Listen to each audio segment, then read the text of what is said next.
我去，真是见鬼了！我那么大桶炸鸡呢，还有披萨去哪儿了？二手市场的大爷真没忽悠我啊，这还真是高科技，自带垃圾清理功能。算了算了，管他呢，困死我了。陛下，您别再跪了，3天连口水都没喝，您身体哪能受得了啊？滚出去！大旱了3年，到处都是灾民，百姓们连饭都吃不上，我才饿了3天，算什么事？可是国库里现在连1粒救灾的粮食都掏不出来了，陛下，太后娘娘刚刚都饿晕过去了，把最后那半碗汤都省下来，让人给您端过来。拿走！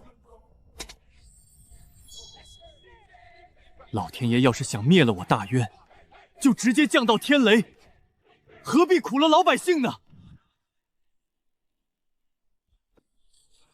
有刺客，快护驾，保护陛下！闭嘴！这太庙重地，哪来的刺客？是神鼎里传出的动静。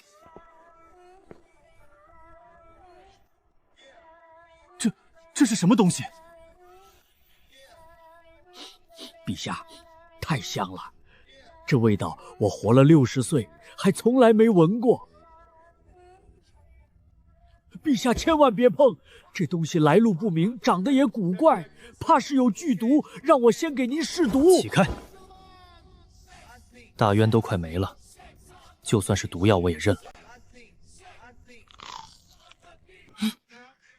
陛下，您怎么流眼泪了？难道是毒发了？太好吃了！天下居然有这么好吃的东西！天不亡我大渊，这是神仙赏赐的仙食。福伯，快，把这神仙赐的仙食拿去后宫，分给太后，再去通知外头的大臣们，神仙显灵了。咱们大渊有救了！烦死了！到底哪个倒霉蛋发明的星期一？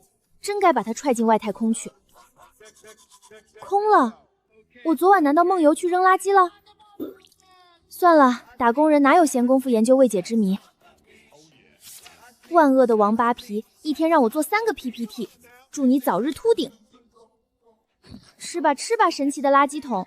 你要是真有超能力，最好把我们老板也一块吞了。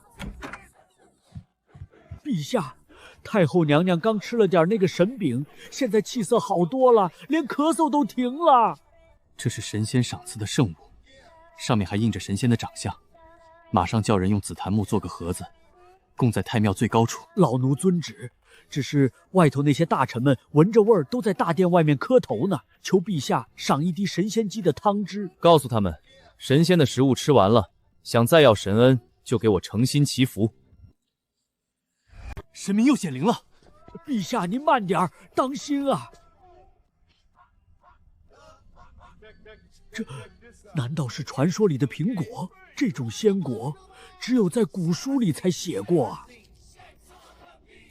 这料子这么薄，颜色还这么粉，绝对不是凡间的物品。上面居然还有墨迹。陛下，神仙降下什么旨意了？字迹有点怪，缺横少竖的，但勉强能认出几个。万恶的王拔皮，一天让我做3个 PPT， 祝你早日秃顶，掉进黑洞。陛下，这个王拔皮是个什么妖怪？肯定是祸害天界的大妖。神仙正在跟着妖怪拼命呢。神仙为了救咱们大渊，分心赐下仙食，现在却被那王八皮用 PPT 这种恶毒阵法困住了，还要面临秃顶和黑洞的灾难。天哪，神仙有难了！别哭了，神仙虽然在天界，但咱们大渊的人绝不能干看着。福伯，准备纸笔，我要给神仙回信。另外，去把我寝宫柜子里的龙脉古玉拿过来。陛下万不可啊！那古玉可是老祖宗传下来的。糊涂！神仙给了咱们活路，一个物品算什么？只要能帮神仙，我就是把这江山送出去也行。赶紧去！累得我都快脱相了。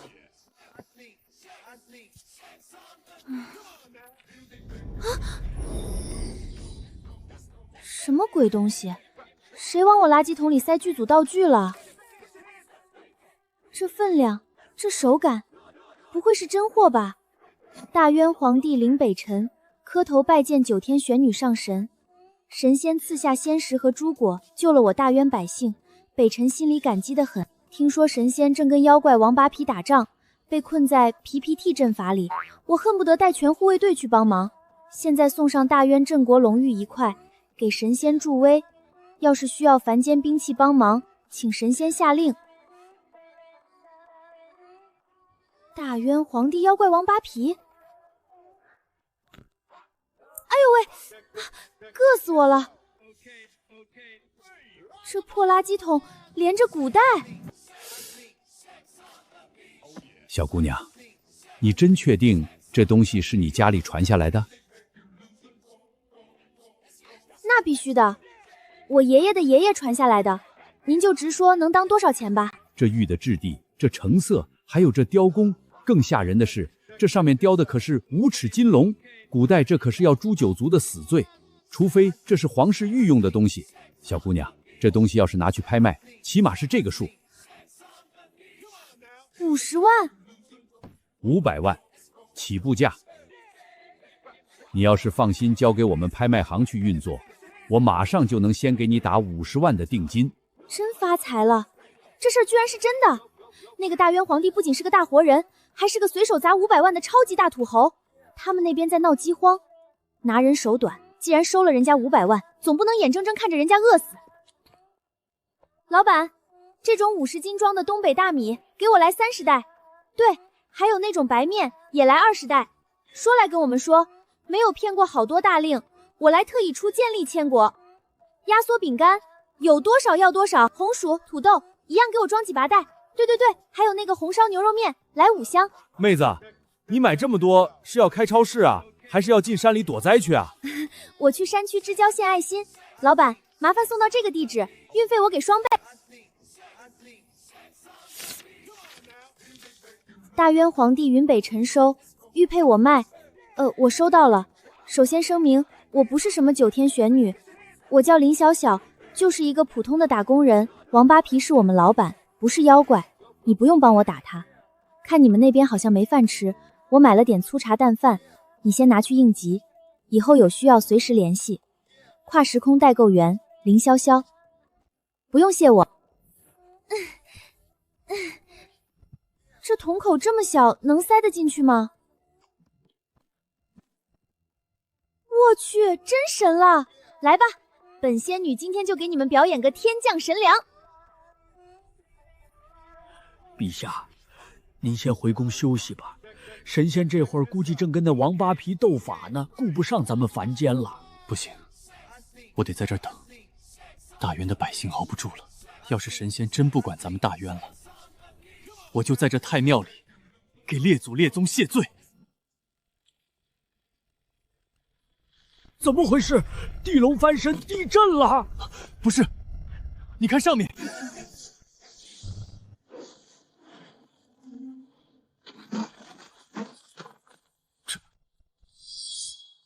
这是啥情况？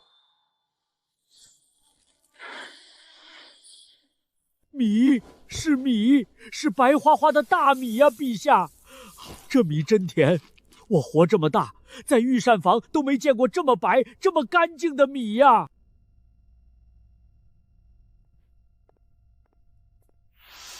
陛下，神仙信里说啥了？神仙说他不叫9天玄女，叫林小小。他说自己只是个普通的打工人，还说王八皮不是妖怪，让我不用帮他打。普通人，普通人能凭空变出这一座梁山来？你懂什么？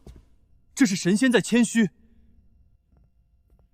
北辰多谢小小上神赐粮，上神大恩大德，北辰一定带着大约百姓天天为您祈福，祝上神早日除掉邪神王八皮。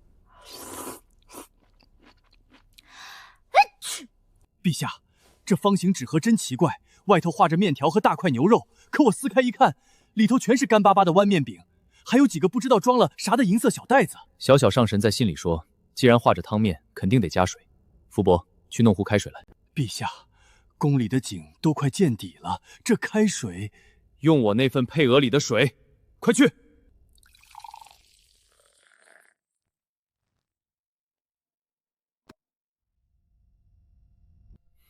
差不多了，打开看看。遵命。老天爷呀，这是什么神仙肉汤？我在御膳房闻了一辈子肉味，连这味道的一点皮毛都比不上，香得我骨头都要化了。什么味道？肉，是肉汤的味道，是从太庙里飘出来的。陛下在里面吃什么？臣饿呀！求陛下赏臣一口汤底喝吧。我知道你们饿，天下百姓更饿，但老天没绝了咱们大渊。小小上神可怜咱们，已经在太庙赐下神仙粮食了。户部尚书在哪儿？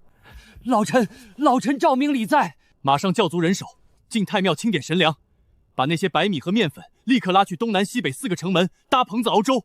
只要百姓还有一口气，都给我灌进去。老臣领旨，上神万岁呀！出什么事了？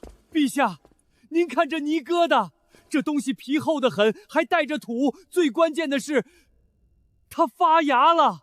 这说明什么？说明它极容易活下来呀！你是说，这不管是拿来吃的，神仙绝对不会平白无故赏给咱们带土的吃食。我大着胆子猜，这是上神赐下的仙种啊！大旱3年，咱种不活麦子水面，可这神物说不定超级抗旱呢。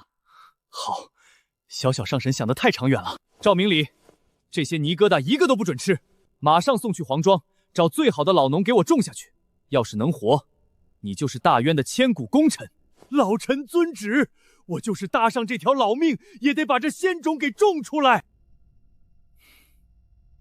来人，把老祖宗传下来的那套西域进贡的赤金香宝头面拿来，还有那对羊脂玉如意也一起取来。神明赏了这么重的大礼，咱们不能不知恩图报。昨天搬了几10袋大米，累得腰酸背痛的，也不知道那个大渊皇帝收到了没。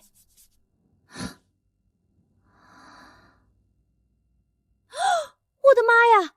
小小上神亲启，大渊百姓勉强保住命了。您给的大米白得像雪，红烧牛肉面更是香飘10里。但是我们正在经历一场前所未有的大旱，袋子里发现几个带泥发芽的果子，这是仙种吗？种的时候有什么讲究没？另外送上点凡物是孝敬您的，别嫌弃。于老板大气，什么上神不上神的？从今天起，你就是我的金主爸爸。渝北辰收，金子收到了，特喜欢。那个带泥的叫土豆和红薯，确实是种子。既然你们那儿大旱，我今天去给你们搞抽水机和化肥，等我好消息。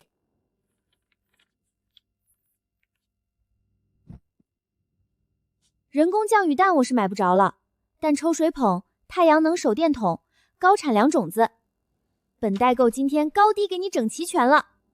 老板，你这太阳能抽水机怎么卖？我不要那种娇气的，我要最结实、射长最高、能抽深水井的那种。还有这配套的太阳能发电板，给我来最大公务的。妹子，这玩意儿加上光伏板可沉着呢，你弄去哪儿啊？深山老林里搞基建啊？老板你真聪明，我就是去深山老林扶贫的。那些是尿素和复合肥吧？一样给我来50袋，还要那些农具、铲子，全要。好嘞，我这就叫货车给你送。纸质书古代人可能看不懂那些专业术语，还是看视频最直观。也不知道这样的日子还要熬多久。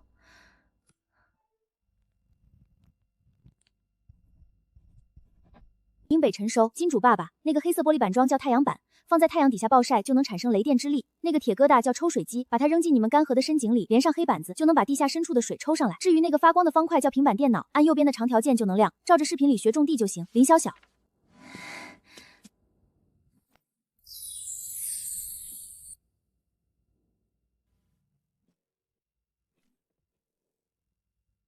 呼，大功告成，拯救大渊的重任就交给你了。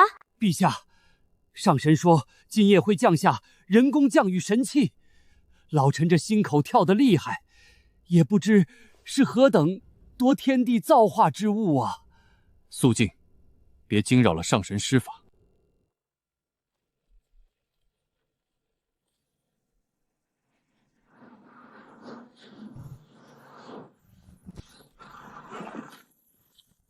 护驾，都退下，这是神物。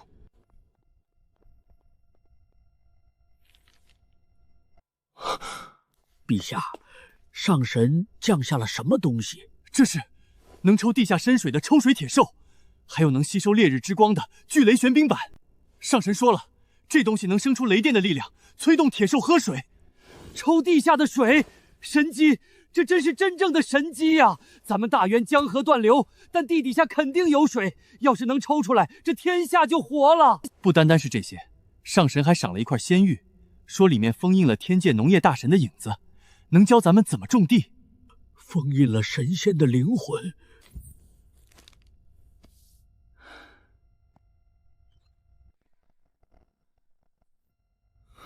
欢迎收看本期《农业致富经》。今天我们要为您讲解的是北方干旱地区土豆的高产种植技术。绿油油的田地，是水，是活生生的庄稼呀！陛下，您看见了，那是仙境啊！传我旨意，立刻把神机运往皇家大庄，连夜挑选最聪明的工匠和农夫。明天清晨，我要亲自在皇庄祭天，开启神机，引地下水出来，救咱们大渊的百姓。黑板子都对准太阳了吗？回陛下，12块板子全铺开了，正对着太阳呢。铁鸽子放进井底了吗？用最粗的麻绳吊到井底了，按上神的吩咐，电线也都接好了。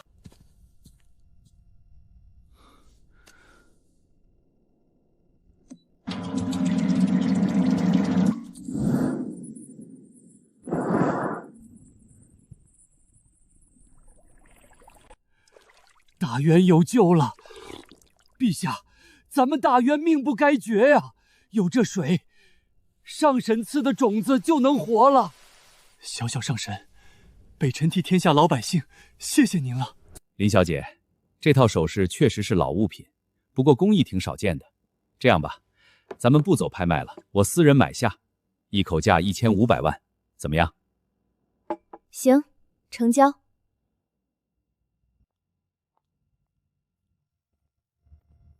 大哥，就是他。王老板说他手里可能有好货，还没背景，咱们跟紧点，找机会会动手。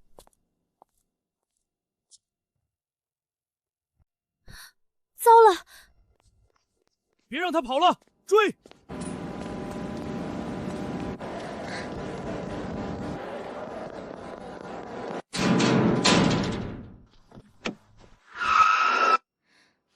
玉北辰，水泵好用吗？我今天把首饰卖了一大笔钱，能买好多粮食和种子，但是我遇到麻烦了，今天买点换人参的东西，这2天不敢出门了，你们先省着点吃。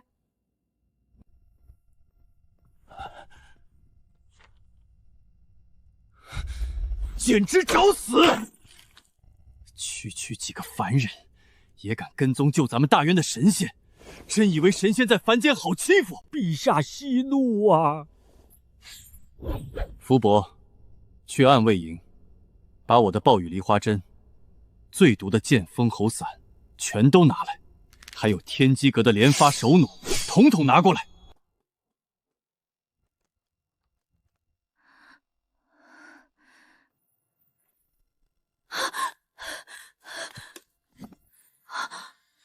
这是什么东西？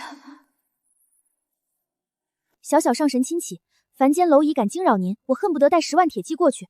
这是连发神弩和暴雨梨花筒，都上好膛了。白瓶是10香软筋散，红瓶是剑锋喉，给您当防身法器。好家伙，准备的这么全，这皇帝真把我当冷血杀手了。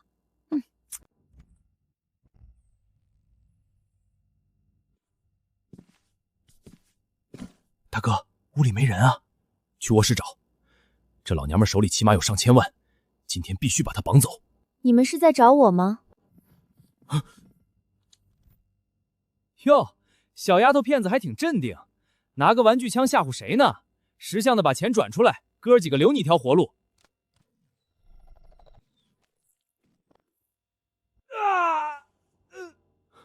大哥，老子弄死你！去你的吧！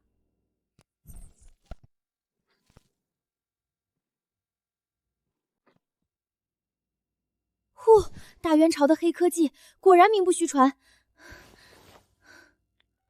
喂，110吗？我家进贼了，对，2个拿着刀的壮汉，没事儿，他们现在一个被钉在木地板上，另一个动弹不得，你们快点来，顺便叫个救护车。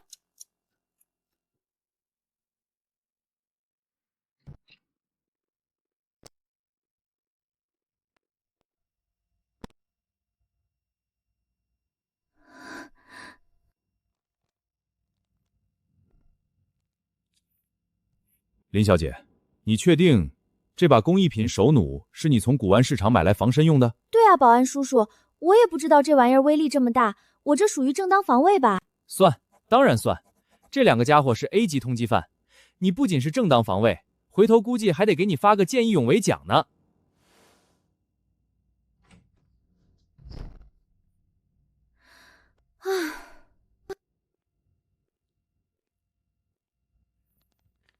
危险总算没了。既然金主爸爸这么给力，连大内暗器都给我送来了，我不送点任何的跨时代装备，简直对不起他那声小小上神。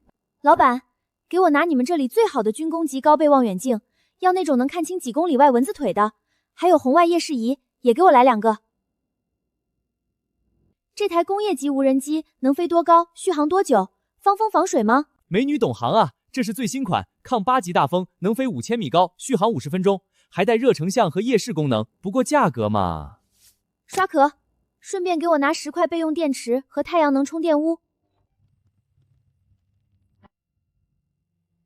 营北辰，危机解除了，你的连发神弩和软金伞简直是神兵利器。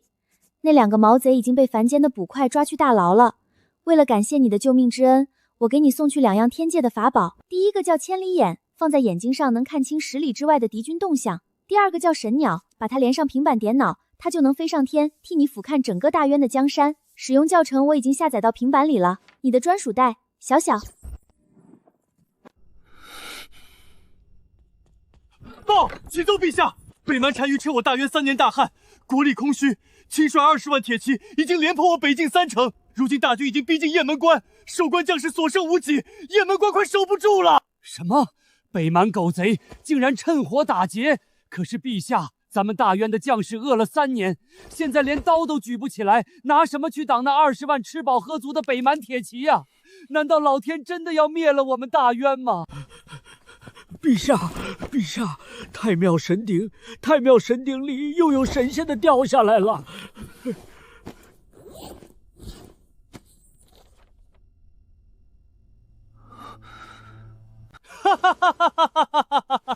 老天没灭大渊，小小上神跟我和大渊百姓在一块儿呢。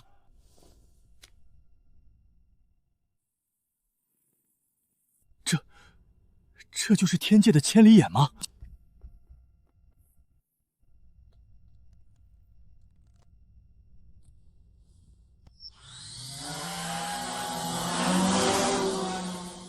妖怪啊！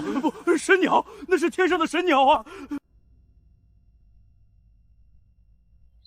诸位大臣，小小上神已经把千里眼和9天神鸟送过来了。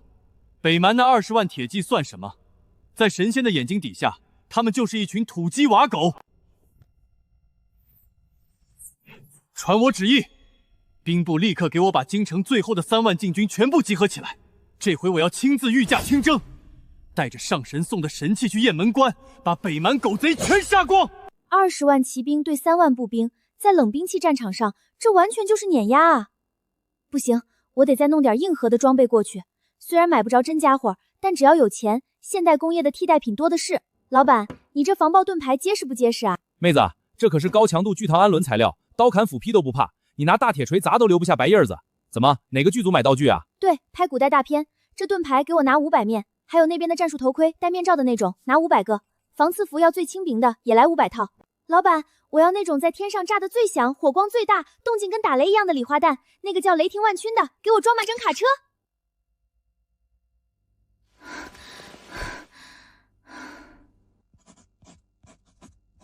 打仗不能光靠看，我还给你准备了3000套玄武战甲、琉璃神盾和黑铁战盔。这盾牌是透明的，但凡间的刀剑绝对劈不开。另外，我给你送去了天界的9天玄雷对付骑兵，用火折子点引线就能炸开，保证让他们的战马吓得屁滚尿流。祝你打胜仗！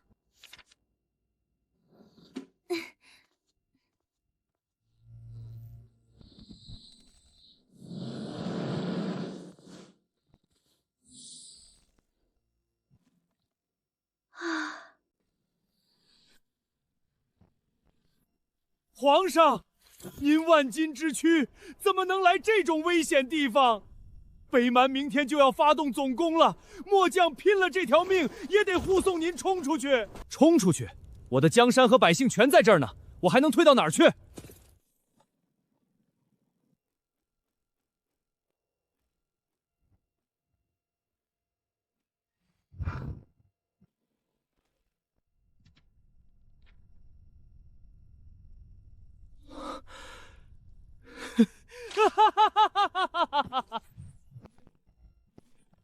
拔刀，用你全身的力气给我狠狠劈这面神盾！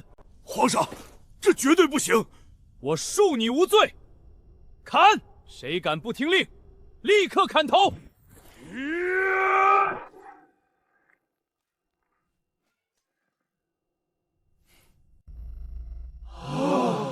这是神技呀，跟水一样透亮，却怎么也砍不烂。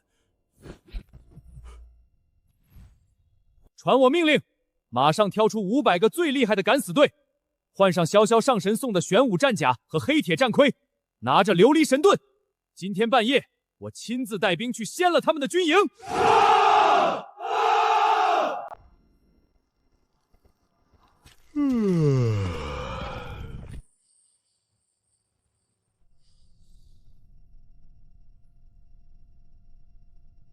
敌军的主帐在东南边，粮草堆在西北方。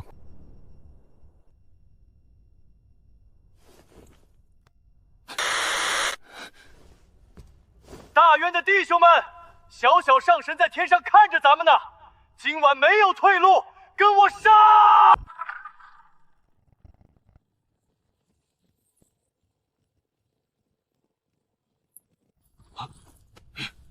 有人偷袭，大渊人出城了，快放箭！举神盾！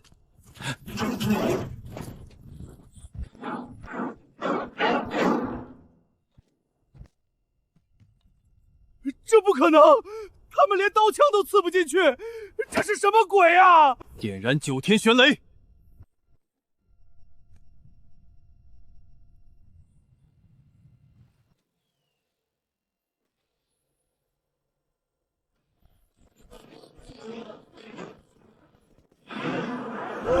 那是天火，老天爷降下神罚了！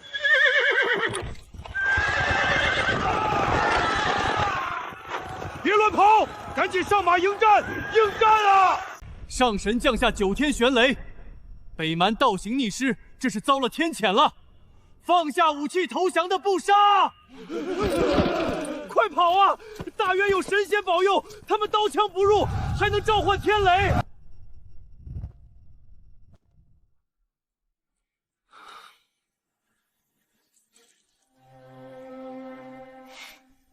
小小上神，我做到了。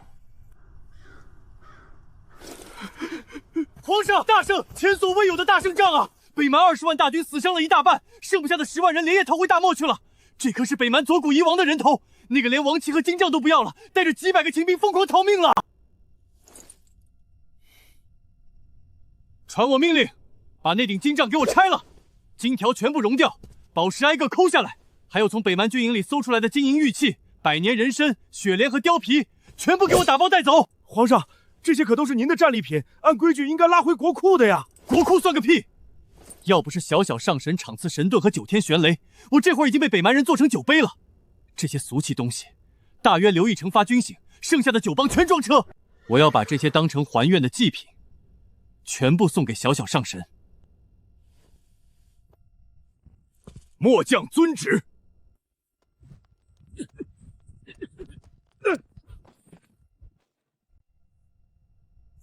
小小上神轻启，9天玄雷一响，敌人全化成烟了。北蛮20万骑兵完败，大渊的江山抓保住了。现在抢到了北蛮王庭的无数金银财宝，北辰特意挑了最上等的一批，给您当香火钱，请您一定要收下。往大鼎里抬，一直放，不要停。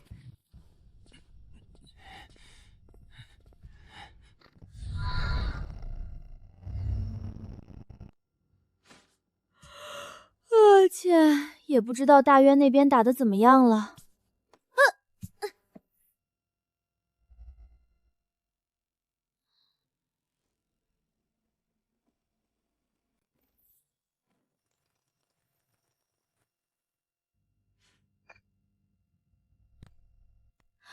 哎呦喂，真是纯金啊！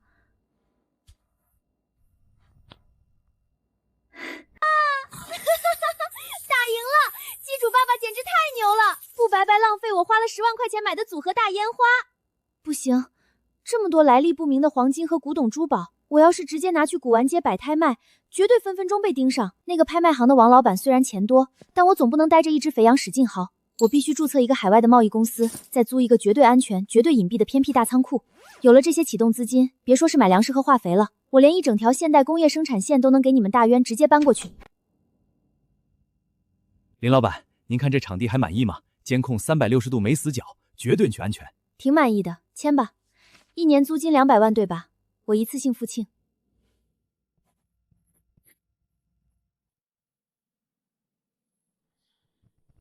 好了，新家落成，接下来该给大渊朝搞点基础建设了。打赢了仗，肯定要搞战后重建。大渊现在最缺通讯，在战场上用大喇叭吼太掉价了。营北辰，恭喜打胜仗，战利品我收到了，非常满意。为了庆祝，我给你送来一批千里传音法器，只要按住黑鞋子侧面的按钮说话，相隔几十里也能听见。我还放了信号塔，架在京城最高的地方，就能全程通话，全能代购小小。打完仗肯定有伤员，这些消炎药绝对能救命。至于水泥，要想富，先修路嘛。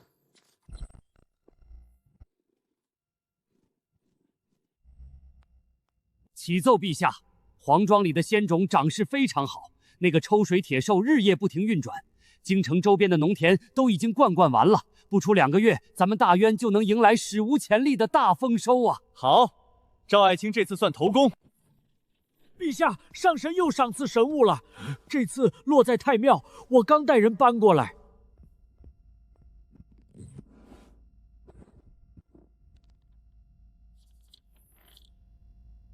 千里传言法器，相隔几十里，声音就像在耳边一样。你带上这个法器，骑快马出玄武门，一直跑到10里外的西山大营，在那边等我的旨意。臣遵旨。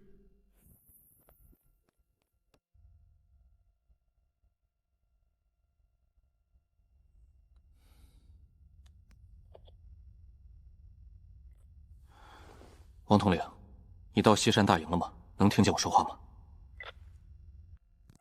陛下，臣在西山大营，臣听见了，陛下您的声音就在臣的手心里。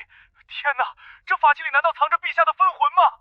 千里传音，真的是千里传音！老天爷啊，这种仙家法术竟然真的降临凡间了！天佑大渊，老天保佑咱们大渊呐！王统领，马上集合兵马，把上神赐下的仙粉运去修补城墙。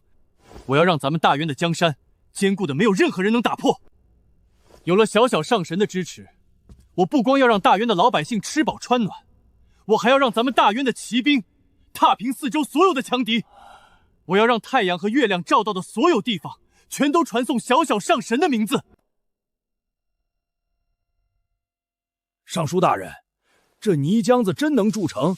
咱们平时都是用煮熟的糯米汁混着土，这粉末掺点水，一点粘性都没有，真能挡得住北蛮的攻城锤？小声点，上神给的东西，图纸上说这叫水化反应，是高温烧出来的结晶。咱们照着做，等够12个时辰就行。皇上驾到！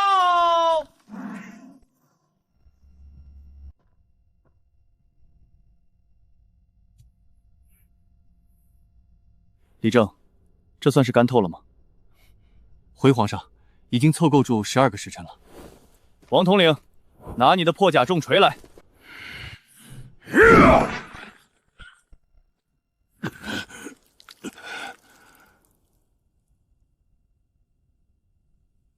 这不可能，都没裂开，这硬度完全不讲道理啊！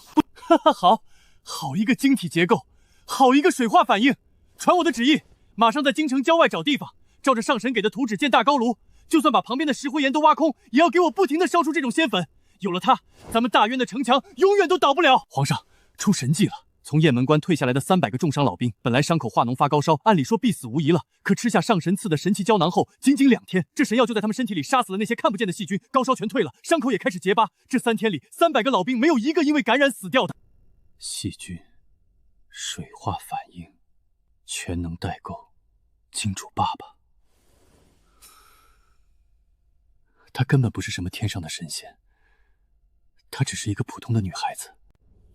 一个普通的女孩子，为了我，费尽心思去买粮食、买重型机器、查图纸，甚至把珠宝变卖掉。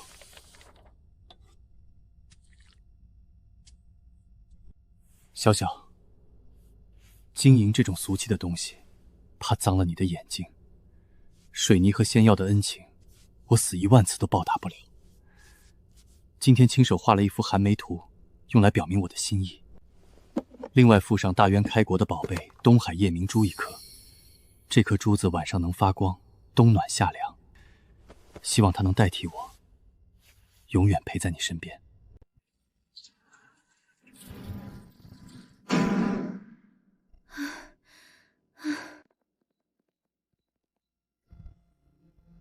咦，大半夜的，金主老爸又送什么好东西来了？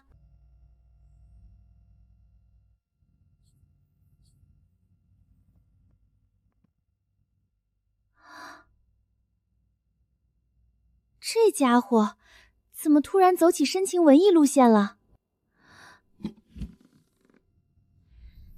我的天，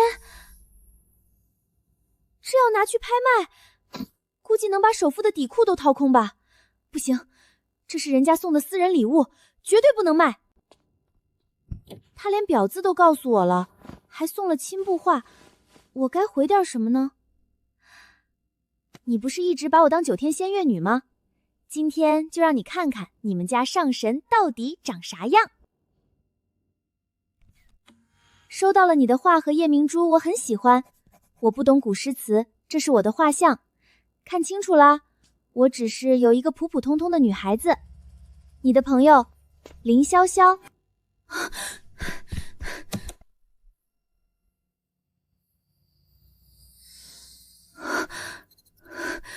该死！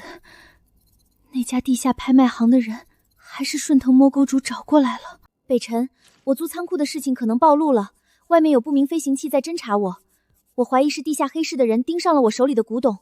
这几天我可能会断网断电，如果我没回信，千万不要担心，我会用现代的方式保护好自己的。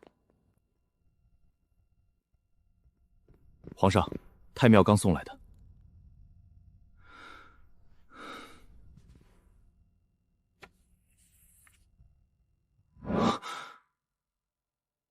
普普通通的女孩子，骗子！世间怎么会有你这样明艳不可方乎的普通女子？地下黑市走私集团，不明飞行器侦察，敢动我的女人！来人，传工部尚书李正，按卫营大统领进宫。李正，大内武库里最精巧、最要命、不用人就能触发的纯机械暗器是什么东西？回皇上，是前朝流魂匣，靠金刚弹簧和齿轮驱动，一碰到就能瞬间射出几百根催了麻药的钢针，帝王连一匹烈马都能绞倒。只是这东西太重，造价也太高了，给我统统搬出来！大统领，去国库，把最容易携带、最值钱的极品歌阙红宝石、绝世金条给我装满3个大箱子。小小，千万别慌，北辰虽然不能跨越时空去保护你，但万物都有价格。这些墨家机关是大渊最顶尖的手艺，布置在门窗上就能解决强敌。更重要的是，那3箱金银珠宝，在任何凡人世界，钱财都能通神。用这些钱去雇你们那个时代最顶级的死士，最强大的护卫。要是有人敢伤你一根汗毛，我发誓，就算耗尽这大渊的国力，我也要把那个地下黑市碾成粉末。北辰。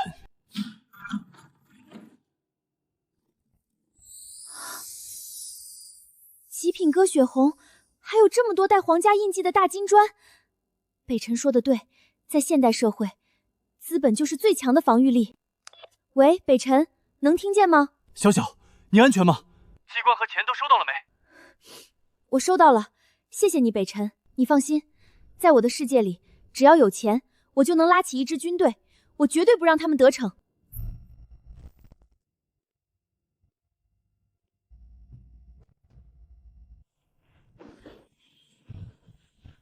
这女的手里有几个亿的顶级古董，老板发话了，活要见人，东西全带走。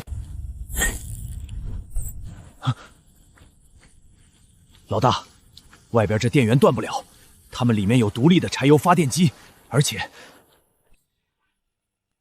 我操！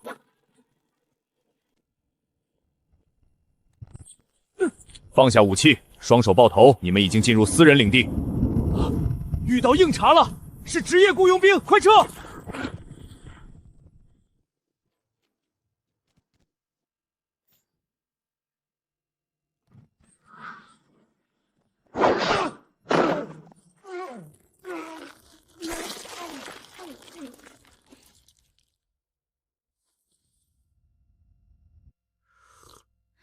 北辰，危机解除了，你的机关很管用，加上我雇的保镖，他们被一网打尽了，警察已经来洗地了。小小，你平安就好，但这终究是治标不治本。要是大渊国力够强，我恨不得用这传音法器直接给你调千军万马过去。北辰，既然咱们绑在一块儿了，我就不能让你们光靠种地打仗了。水泥和消炎药只是个开始，北蛮虽然退了，但随时会打回来。冷兵器拼认命太亏了。我要送你一个能彻底改变世界格局的东西。北辰，打开那本叫《基础物理》的书，从今天起，别搞什么糯米灰浆修城墙了，咱们直接跳级。我要大渊朝在5年内进入蒸汽时代。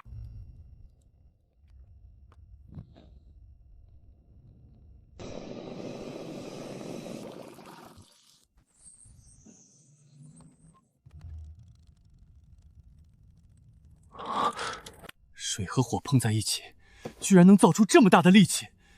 小小，我明白了，我会掏空大渊国库，建大窑，炼金刚。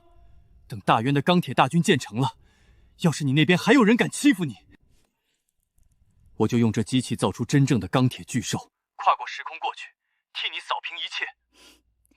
好，我等你。尚书大人，这上面画的原子、分子到底是什么东西啊？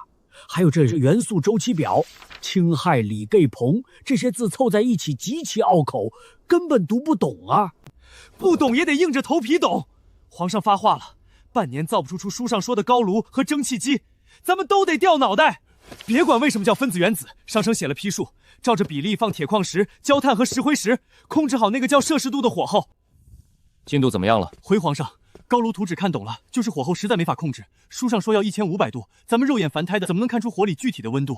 小小，大渊这边的工匠卡住了，他们没法测算炉温，而且普通耐火土估计扛不住高炉的温度。收到，北辰，你让工匠们别着急，我刚才把10个红外线测温仪和500块现代工业级的高铝耐货砖扔进去了，估计这会儿已经掉太庙的大鼎里了。测温仪对着火炉按一下，屏幕就显示数字。好，我马上叫人去拿。辛苦你了，小小。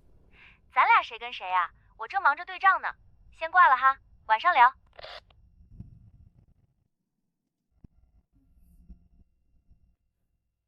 北辰，睡了吗？还没，再看你送的金属有理基础。你那边还好吗？那些捣乱的人又去惹事了吗？被我雇的安保团队打成了筛子，短时间内不敢来了。北辰，你真打算在大约搞工业革命啊？那可不是1、2天能弄成的。我既然答应了保护你，就绝对不会反悔。你的世界很繁华，但也到处是危险。我只有让大约拥有超越人体血肉的钢铁力量，才有资格给你当后盾。北辰，你那天送我的画，我挂在卧室了。还有那颗夜明珠，我放在了床头，很亮，也很温暖。这是我这辈子收过最珍贵的礼物。那张照片，我也一直贴身带着。小小，大渊的梅花快开了，等国家安定，炼出钢铁那一天，我多希望能和你一起看看这万里江山。晚安，北辰。Boss， 有紧急情况。怎么了，马克？昨晚又有人闯进来了。物理防线没事，但我们的网络专家在暗网上截到了一条高额悬赏，那个走私集团头目开出了500万美金，要买您手里的货源渠道，生死不论。现在至少有3个国际顶尖的雇佣兵小队正在往这座城市集结。马克，靠你们小队的火力，能防得住吗？靠现在的攻势，坚持48小时没问题。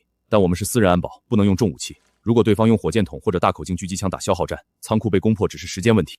如果我提供无限的资金支持呢？我出5000万美金。马克，用你的人脉反向悬赏，去挖出那个黑市投入的真实身份和老巢。他想抢我的货源，我就先用钱买他的人头。Boss， 只要钱到位，就算他躲在地下室，我也能把他的坐标给您扒出来。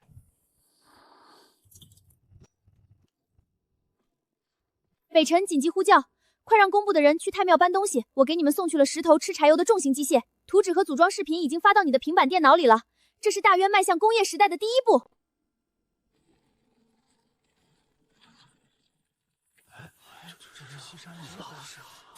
这种平滑的切口，绝对不是靠人力能打出来的。别感叹了，马上照着平板仙域里的影像给我组装起来。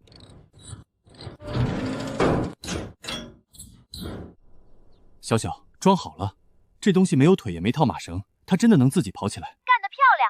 打开黑色的盖子，把写着柴油的桶里的液体倒满，再加满水箱里的水。把摇布插进车头那个孔里，按住亚撒七，又用全身的力气顺身疯狂转。给朕转！就是现在，松手！都退下！这是工业的声音，是上神赐予大渊的钢体伟力。哈哈哈哈哈哈！小小，我感受到了，这就是你世界里的力量。北辰，让大渊的工匠把它拆了研究，等你们吃透了原理，我就把完整的图纸给你送过去。老板，好消息，您在暗网发详项悬赏，才过了48小时就有结果了。这是顶级杀手组织叶修发来的确认视频，黑市巨楼毒蛇就是悬赏您的那个人，10分钟前被他最信任的保镖杀了。5000万美金足够买下这世界上99%的人的忠诚。现在针对您的悬赏全撤了，城里的雇佣兵正在往外撤。钱比枪炮管用，马克，把尾款打给叶修。另外，你们小队的安保合同我堆加3年，薪资翻倍。多谢老板，我们一定死死保住这里。不过，叶欧清理毒蛇金库时发现个奇怪的东西，当赠品用无人机扔到咱们仓库外面了。这怎么可能？叶优的人说，毒蛇花价悬赏您，是因为他们截获了您当初卖玉佩。根据数据分析，他们认定您手里一定握着跨越史前高等文明遗迹。北辰给我的那块完整的龙玉，早就锁在银行最高级品眼柜里了。那这半块是从哪儿来的？难道这个世界上还有其他连接着大渊朝的通道？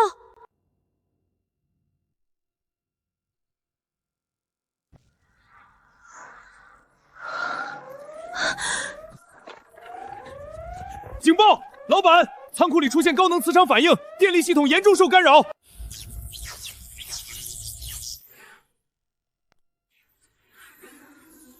辰，怎么回事？你那边送什么东西过来了吗？小小，我什么都没干。太庙的顶，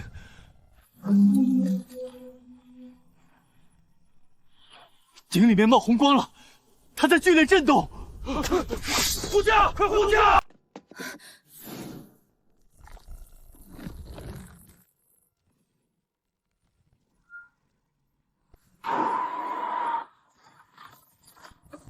空间喜点，它要变成一扇真正的门了。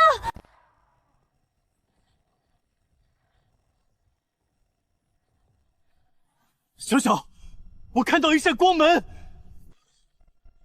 是不是只要穿过去，我就能见到你？